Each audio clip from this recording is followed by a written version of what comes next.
Hello there and a very warm welcome to Rajya Sabha TV. It's 10 a.m. and you're watching Breakfast News on Rajya Sabha TV. I'm Tina Jha. Let's get started with the top stories this hour.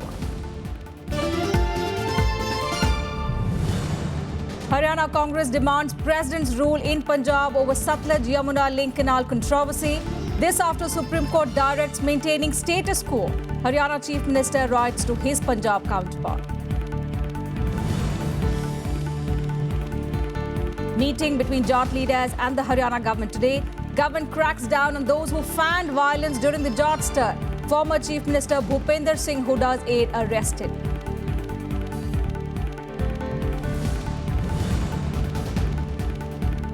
Prime Minister Narendra Modi calls for Sufism to send strong message of peace across the world. Says none of the 99 names of Allah stand for violence.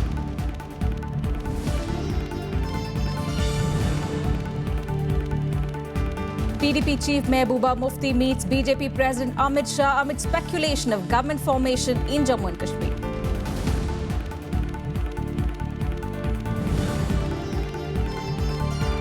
And beleaguered businessman Vijay Mallya seeks time till April for appearing before the Enforcement Directorate. Sources in the ED say his plea may be accepted.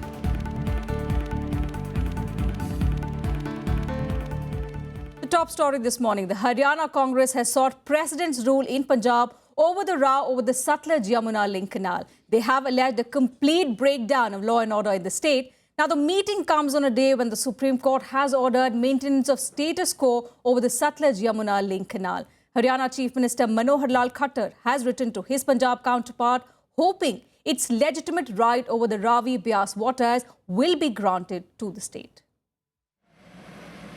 A delegation of the Haryana Congress called on the President on Friday evening. They apprised Pranab Mukherjee of the situation arising out of the Punjab government's decision on the Satluj-Yamuna link canal.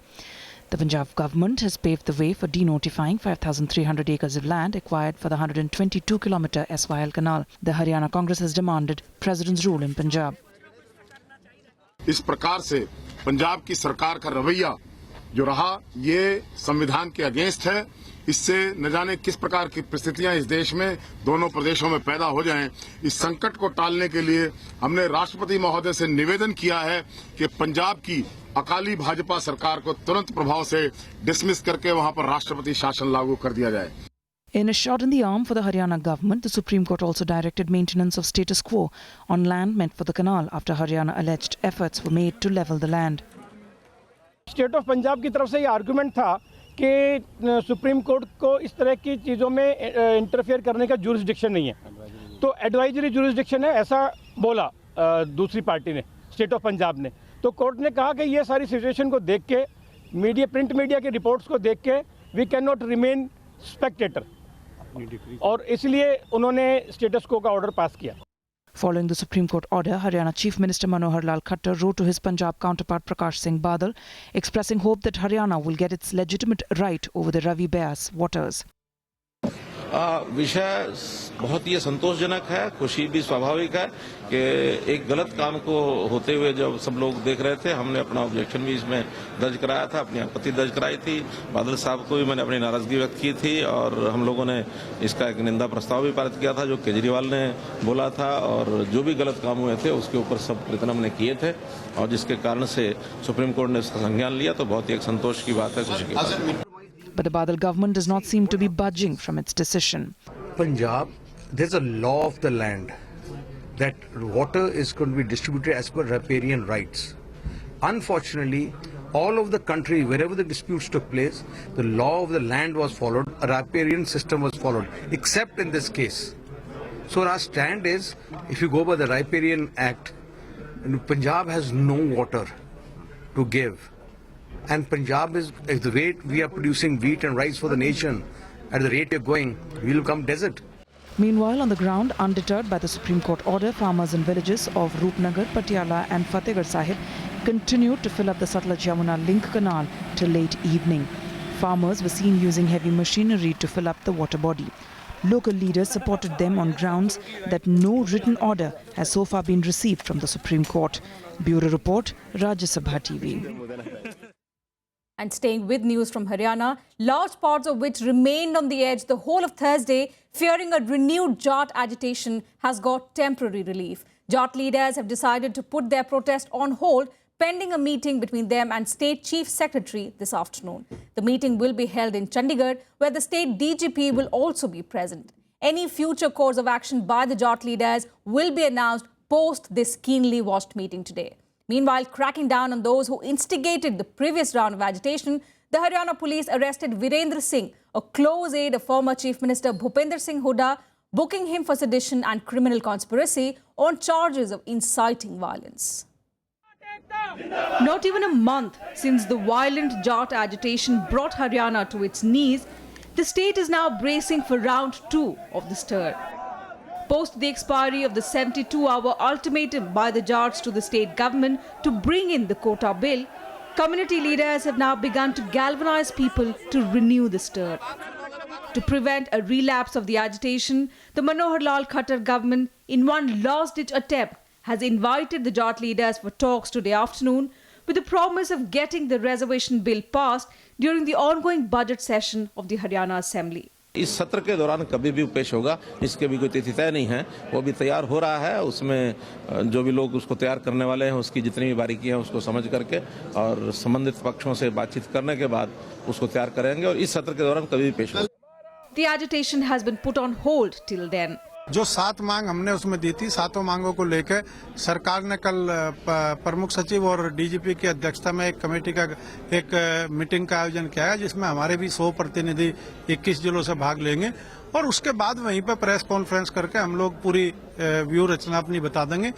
However, bracing for the stir, the state government deployed paramilitary forces and the police in sensitive districts on Thursday and also carried out flag marches in various places to instill confidence among people.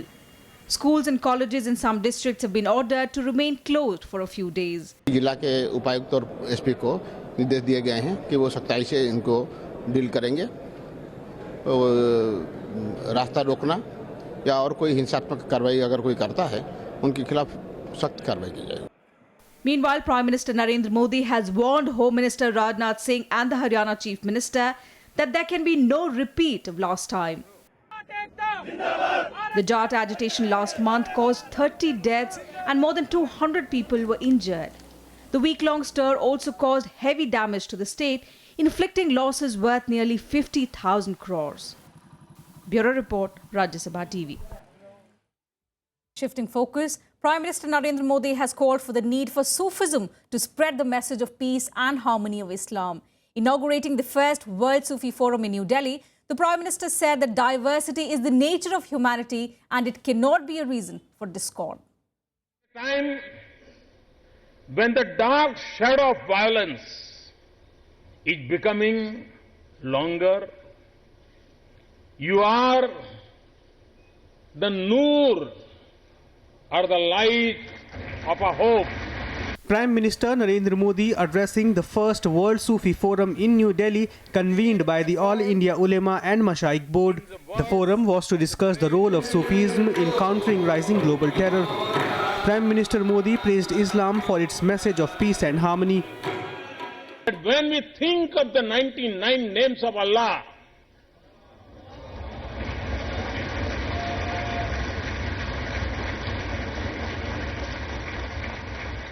none stands for force and violence.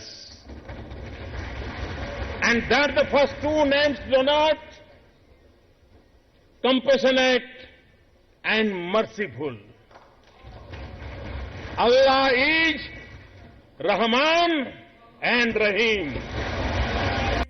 The PM emphasized on the need for advancing the message of Sufism, which he says stands for the principles of Islam and the highest human values.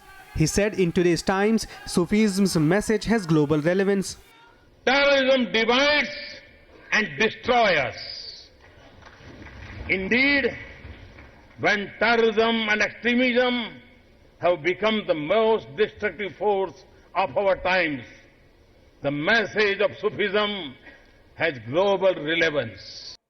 The Prime Minister also made an oblique reference to Pakistan and also cautioned against the growing territories and tools of terror recruiters. There are forces and groups that are instruments of state policy and design. There are others recruited to the cause in misguided belief. There are some who are trained in organized camps.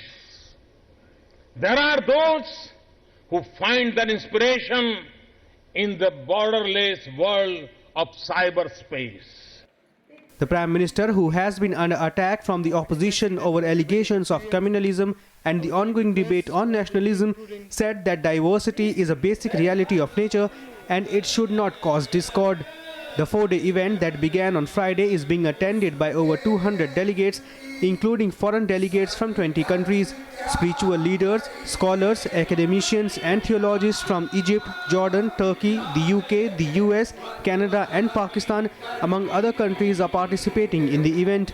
Bureau Report, Rajya Sabha TV.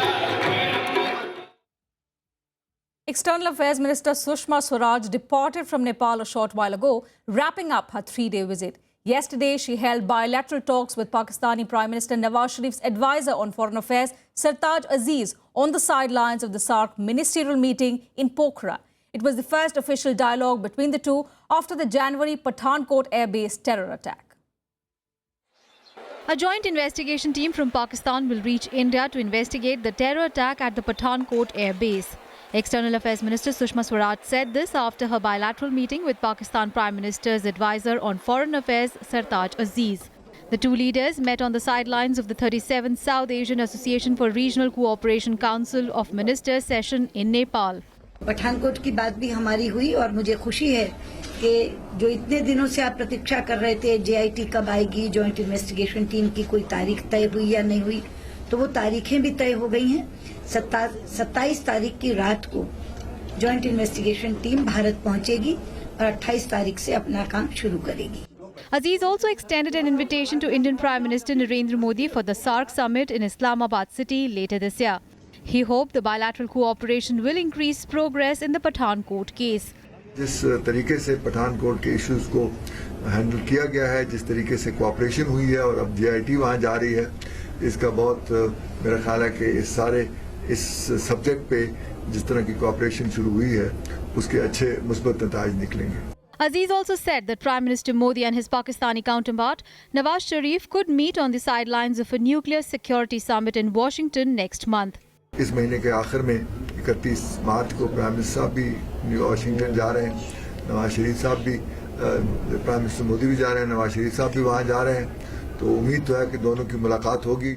It was the first ministerial level talks between the two countries after Pakistan-based Jaish-e-Mohammed attacked the air base in January this year.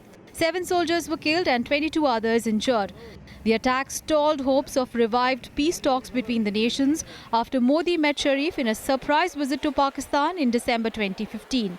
With Akhilesh Suman, Bureau Report, Rajya Sabha TV. And let's now listen into some of the reactions coming in from leaders, diplomats, as well as security experts on how they view this diplomatic development. अजीब policy है, रास्ते से भटक गए हैं। चुनाव के पहले सर काट के लाने की बात करते थे, अब केक काटने पहुंच जा रहे हैं पाकिस्तान। तो रास्ते से भटके हुए लोग हैं, इनको समझ में नहीं आ रहा है। प्रधानमंत्री हो गए हैं, विदेश मंत्री हो गए हैं, विदेश मंत्री तो खैर नाम की है, इनको समझ ही में नहीं आ रहा है कि विदेश नीति कैसे चलाई जाती है। प्रधानमंत्री अमेरिका जाएंगे, उनकी वहां नवाज शरीफ से मुलाकात होगी, उसका हम स्वागत करते हैं, लेकिन दोनों सरकारों को सावधानी बरतनी चाहिए कि इस तरह की पठानकोट टाइप घटनाएं फिर बीच में ना हो। Pakistan has now, by confirming the date 27th March, also indicated it is serious, or it has become serious. Whether it's become serious because of our pressure or external pressure on them from America and other countries, I can't tell. But whatever it is, all this fact outlines that there is a directional change in their thinking, at least momentarily, regarding all this. But we should see how far it goes, because it's possible that the SIT report may go back to Pakistan and give a zero report, or say, no, we don't know who it is, something like that. I'm very glad that interaction and meeting did take place between Sartaj Aziz, who represents the Pakistan establishment, and Sushma Swaraj, who represents the Indian External Affairs Minister. while she has the backing of the Prime Minister in totality, represents a very strong and a decisive government, there's a wee bit of a reservation on the other side. The real power vests with the army and the ISI. To that extent, he does not have the backing of the type that Sushma has. Moving on, amid uncertainty over government formation in Jammu and Kashmir, PDP President Mehbooba Mufti met BJP President Amit Shah yesterday in New Delhi. Now, her meeting with Amit Shah has raised speculations about a possible breakthrough in connection with government formation in the state. Although there was no clear indication whether they have made any headway regarding the government formation, both parties maintained silence on the meeting. But sources said that intense efforts are on from both sides before resuming the coalition in the valley. Sources also said that consultations with some of the ministries have been undertaken and the state may soon witness the end of governor's rule, which came into force from the 8th of January this year after Mehbooba decided against taking over the reins after her father Mufti Muhammad Saeed's death. Mehbooba had said last month that before taking a call on continuing the alliance, she wants to reassess whether the Narendra Modi government would take substantive steps within a set time framework to address the core political and economic issues of the state. And now a quick check on all the election-related stories this morning. The BJP has announced its list of 194 candidates for West Bengal.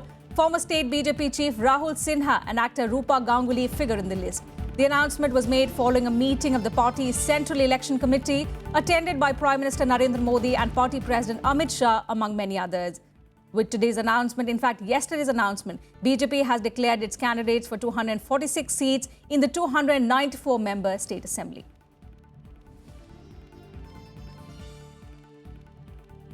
Trinamool Congress chief Mamata Banerjee has hit back at the opposition and challenged them to fight with her politically and on the grounds of development instead of resorting to a smear campaign.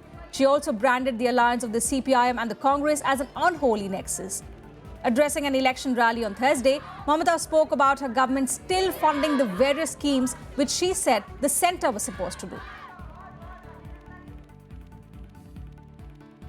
The Election Commission removed 34 officials, including a district magistrate and 4 superintendents of police in the poll-bound West Bengal.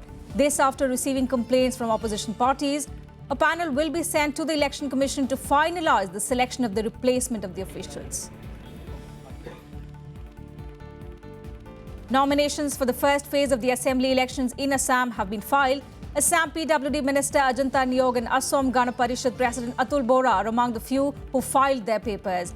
Voting in the first phase will be held for 65 of the 126 assembly constituencies.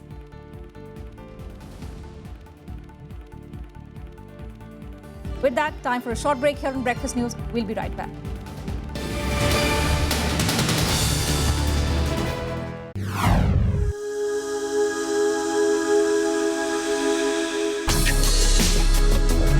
Tales that inspire. Stories of social change. A salute to diversity. Promoting public discourse. Events that motivate. Inspiring the innovative spirit. Watch Rajya Sabha television documentaries. Mondays, Tuesdays and Wednesdays at 10:30 p.m.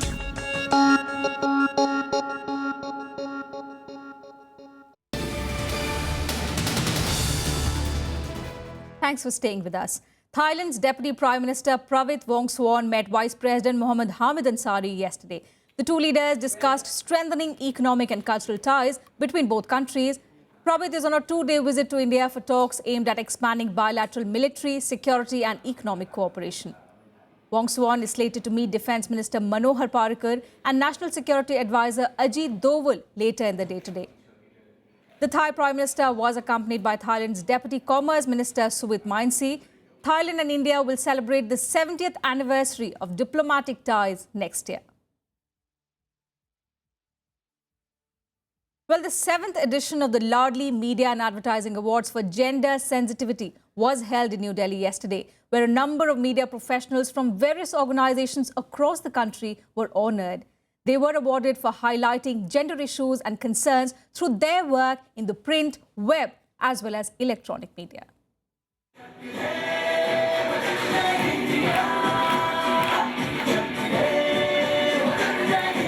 "51 media professionals working towards highlighting gender issues through their work were felicitated on Friday at the Loudly Media and Advertising Awards in New Delhi. Nirupama Bargohai was awarded the Loudly Lifetime Achievement Award for her contribution as a writer and journalist to Assamese literature. CEO of Rajya Sabha TV Gurdeep Singh Sapul was the chief guest at the event. He too highlighted the need for gender equality, not just in politics, but in all other spheres. Equality does not mean that you set certain benchmarks, you have a standardized framework, and all male, female, children, people from different ideologies conform to a regular set of benchmarks or a framework. It actually means option to dream and exercise freedom. Freedom of choice. A total of 52 winners were shortlisted from 1,200 entries. The jury comprised of eminent personalities ranging from media professionals to noted writers and educationists. ये population first की एक campaign है जो gender sensitivity media में बढ़ाने की काम करता है। तो हम इस दौरान बहुत सारी एक्टिविटीज़ करते हैं, उसमें एक एक्टिविटी है मीडिया अवार्ड्स। हमारे ईस्टर्न और नॉर्थन दोनों जगह से लोग आए हैं और सबके बीच में एक बात आ रही है कि मैं भी एक काम कर रही हूँ, तो अच्छा लगता है, बहुत ही इंस्पिरेशन वर्क है। Post the felicitation,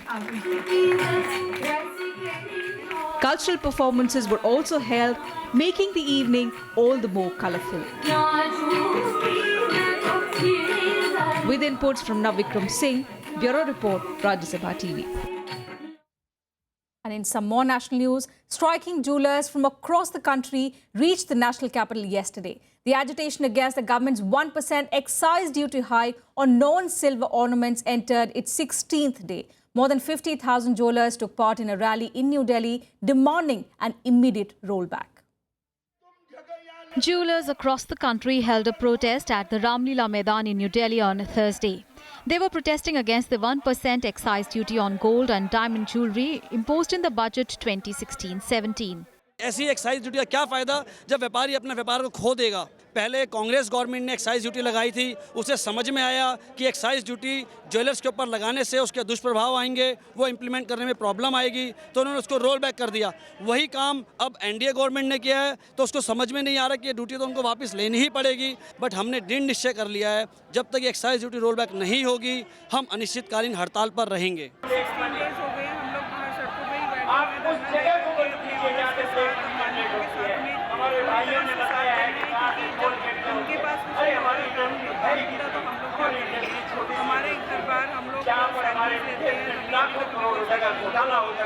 Over 3 lakh jewellers are on indefinite strike for the last 16 days. It has caused the gems and jewellery sector losses of nearly 20,000 crore rupees. Meanwhile, the striking jewellers found support from Delhi Chief Minister Arvind Kejriwal. Kejriwal wrote to Prime Minister Narendra Modi seeking a rollback in the excise duty. He said the tax went against the NDA government's Make in India pitch. जितनी cost of collection है वो revenue से कहीं ज़्यादा होने वाली है। इसमें हैरेसमेंट और करप्शन के अलावा कुछ नहीं होने वाला। व्यापारियों का कहना है कि हम पैसा देने के लिए तैयार हैं, टैक्स देने के लिए तैयार हैं, लेकिन हैरेसमेंट नहीं होना चाहिए।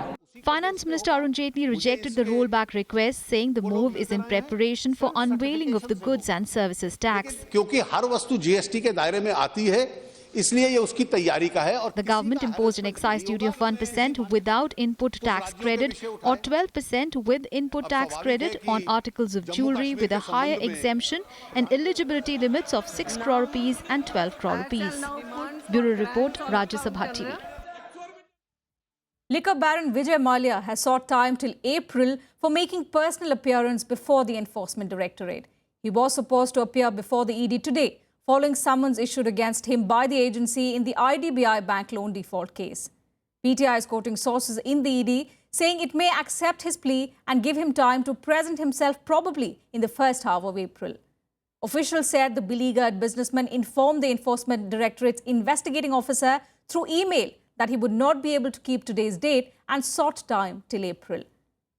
Now, the Enforcement Directorate had earlier issued summons to Mallya for personal appearance on the 18th of March, that's today, under the provisions of the Prevention of Money Laundering Act. The ED had recently registered a money laundering case as well against Mallya and several others based on a CBI FIR registered last year. The agency is also investigating the overall financial structure of the now defunct Kingfisher Airlines and will look into any payment of kickbacks to secure loan.